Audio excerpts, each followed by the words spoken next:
What is good? Second and five. We got Tim, we got Sarita, we got Josh. Let's go. Okay, first we're gonna do is Josh. We gotta prepare ourselves because this quarter we're not only gonna be talking about the top 10 rankings, but we're also gonna talk about Kaepernick's future. So here in my hand, I currently have a beep button, a beep button. So whenever we feel that she's gonna let out something like, this is bull, it's gonna ring out. This So is I'm gonna try to hold. censorship. All right, so we're gonna try.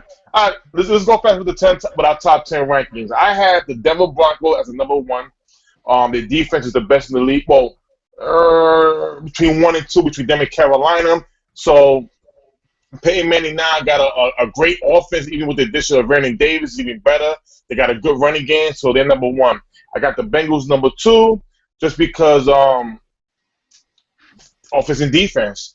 Andy Dalton's having a real great year, and this is year to get over the hump. I got Carolina Panthers number three. Cam Newton again has really nothing on offense, but he's doing it all. That defense is playing out of his mind. A team like the Colts is, even though Andrew Luck is struggling, you still got to respect how his defense can respond to a team like that. I got the Pats number four. Reason why is you touch Brady, they kind of fold. They haven't had anybody really to challenge them that for me to say they deserve to be number one. Every team they really beaten is not a real good team this year. So I got the Packers at number five. Right now, Aaron Rodgers don't have Jordy Nelson. You can see it's hurting his offense a little bit, and the list is not running that good. But when you go to Lambeau, they're still a hard team to beat. I got Atlanta Falcons number six. I like Freeman. I like Julio Jones. They're a decent team, brand new head coach. They go where they at right now. I got the that's a mistake. I ain't put that there. I got the Cardinals number eight. They almost lost to the Cleveland Browns last week. If Josh McCown would have stood in the game, I think the Browns would have surprised everybody and beat the Cardinals. That, to me, you don't deserve to be in the top five if you can't beat the Browns at all. And they really have nobody. I got the Pittsburgh Steelers number nine because Big Ben came back. It was his first game last week. And I still feel that this next game coming up, he's going to do something. You're going to start seeing this offense do some things. Even though with the loss of Le'Veon Bell, DeAngelo Williams is still a solid running back. Still a solid running back. We saw the first 2 weeks what he did when he started. And number 10. Oh, God, sucks. I'm going to throw up. I got the New York Giants. I try to put another team in there, but I can't be biased. I really, really can't. You gotta give it to Eli Manning. He is carrying this team left and right. He's balling. That Saints game. Here's the thing: every quarterback cannot throw 5 or 6 touchdowns a game. You just can't. If you're a good quarterback, you can throw 6 touchdowns a game, no matter what defense you see in front of you. No matter what. We saw what Drew Brees can do. That's his normal thing. But for Eli Manning to go in New Orleans and do that, that shows something. And on top of that, let's be real. There's no Victor Cruz. There's no solid running game. We all thought the offensive line that Eli Manning wouldn't last as long with that line. You see what he's doing. You got to give the Giants number 10. That's just me.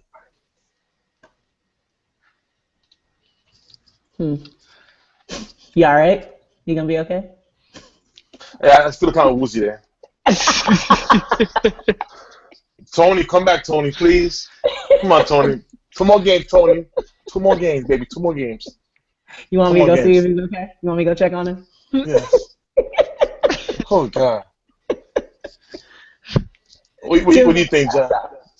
God. For my list, it's pretty similar. I got a few teams changed around a bit, though. I got the Broncos on top. I believe their defense is better than the Patriots right now, and of course with the acquisition of Vernon, I think that just makes them the overall better team right now. It'll be interesting when they pair up. Um, Patriots second, self-explanatory. I'm going to put the Bengals third, still undefeated, still all-around great team. Andy Dalton's balling out right now, looking great this year. I got the Panthers at 4. I mean, if you're undefeated in the NFL, you deserve to have that rank up there. You're undefeated for a reason, and it's because you're a good team. And I think it's the first time in franchise history that they're 7-0. So I mean, Yeah. testament pretty much speaks for itself. After that, I got the Packers at number 5. Not really much to say about him. I mean, you see what you get. Everyone's pretty much said it. Aaron Rodgers, yada yada. He's still producing with not great wide receiver corps, but you still got Cobb, and James Jones has been doing really good for him. And then number 6, I'm gonna put the Cardinals. I think they're arguably they could probably be the best team in the NFC, and probably are right now. I think if they keep producing at the rate they are, they're going to be a scary team in the playoffs. Number 7, I'm going to go with I think I'm going to put the Falcons at number 7 right now. They've looked a little shaky in the past couple of games, despite how strong they've started out, and I guess you could argue that they've had a couple lucky wins, I guess so, but a win's a win in the NFL in my book, so, I mean, they're still a great team. Their offense is explosive. Julio and Devontae are a scary duo at running back and wide receiver right now. After that, I'm going to go with number 8. I'm actually going to go with the Seahawks because of the way they've played the past couple of games. Now, when I think of power rankings, I think of current and what's going on right now, and it's always changing. So that's my argument for why Seahawks are number 8, as well as the past 2 games. They've only allowed, I think, a combined 16-something points or whatever, and they've both been road wins. So that's huge for a team that's now at 500 can continue to build from there. At number 9, I'm going to go with the Raiders, actually. And the reason I say that is because if the season ended today, I read earlier that the Raiders would actually be the number 5 seed in the AFC playoffs, which is insane to think about. They only have 3 remaining games this year against teams that are currently above 500. So right now the Raiders, I think, are a top 10 team in the NFL at 4-3, and they have a pretty mediocre schedule to finish out. And at number 10, I'm actually going to go with the Vikings. The Vikings, they've won 3 straight.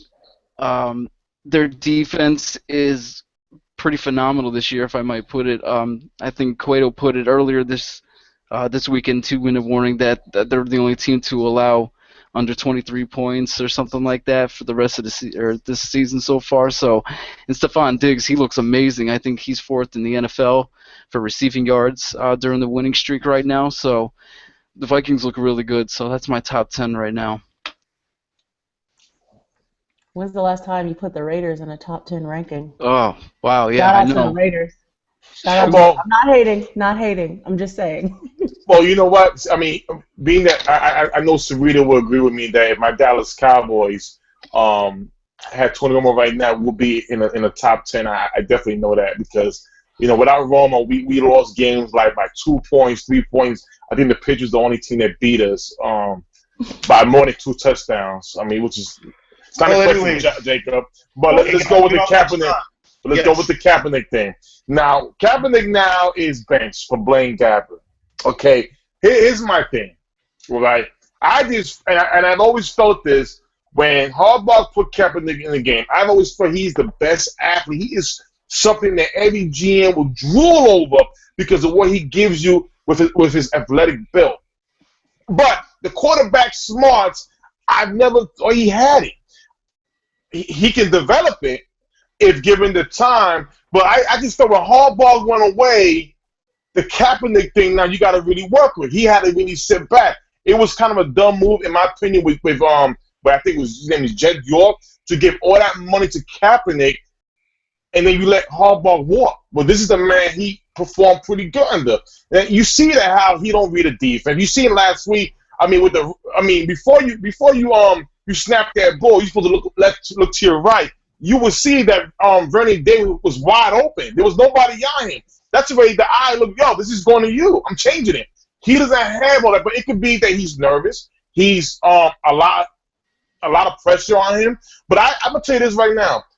You know, as a Cowboy fan, I would love for Kaepernick to come on this team because under the right coach, under the right guidance, under the right somebody to stay with and help him perform better and be a better quarterback, this guy could be the best thing in the NFL, my opinion. So I'm not going to be, call him garbage or anything like that, but, I see him going to Philadelphia. And Chip is there. Oh, the beat button. Mm-hmm. You need the beat button for me. Yeah. So well, Sarita, this is your ball. Let's go, Sarita.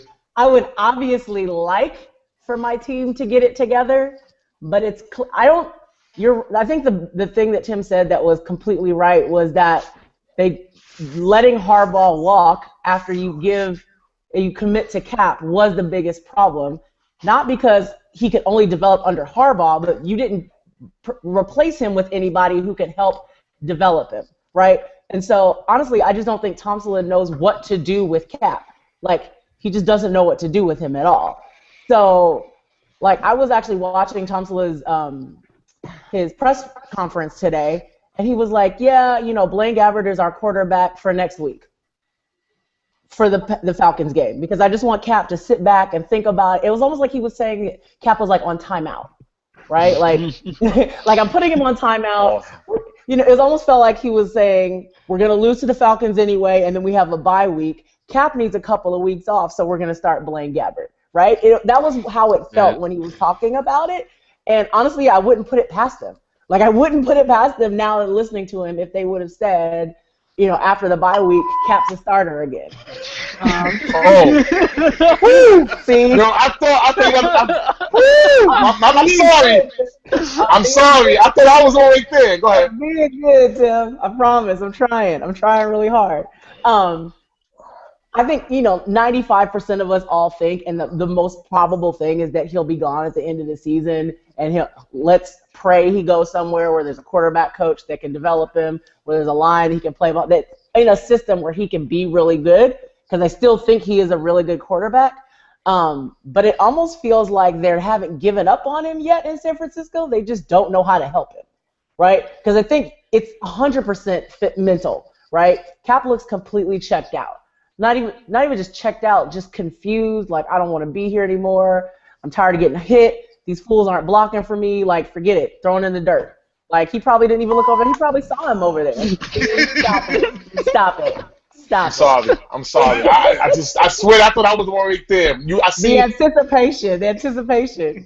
No, but he probably saw the other receiver and was just like, I'm not going to throw it over there. Whatever, throw it in the dirt. Like, he just looked like he was checked out.